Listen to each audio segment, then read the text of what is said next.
యాదాద్రి భువనగిరి జిల్లా రాజపేట మండలంలో ఆధ్యాత్మిక పండగ వాతావరణం నెలకొంది. రఘునాథపురం గ్రామంలో శ్రీ యతివర భావానంద భారతీ స్వామివారి అనుగ్రహంతో శ్రీ విశ్వనాథ గురుదేవుల ఆశీస్సులతో శతకోటి హరేరామ నామజప యజ్ఞం మహత్తర కార్యక్రమం కొనసాగుతోంది.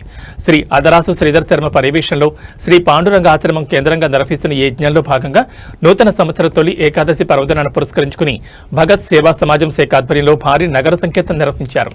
గ్రామంలోని శ్రీ వెంకటేశ్వర స్వామి ఆలయం నుంచి ప్రారంభమైన ఈ సంకీర్తన రామాలయం మరియు ప్రధాన వీధుల గుండా శివాలయం వరకు సాగింది. భక్తులు అత్యంత వైభవంగా హరేరామ హరేకృష్ణ మంత్రాన్ని జపిస్తూ గ్రామ వీధులను భక్తిమయం చేశారు. భగవాన్ నామ ప్రచారమే ధ్యేయంగా సాగిన ఈ కార్యక్రమంలో వల్లకాటి బాబురావు, సామల భాస్కర్, కటకం సంతోష్, దుడుక బాలాజీ సహా పెద్ద సంఖ్యలో భక్తులు మరియు గ్రామస్తులు పాల్గొన్నారు.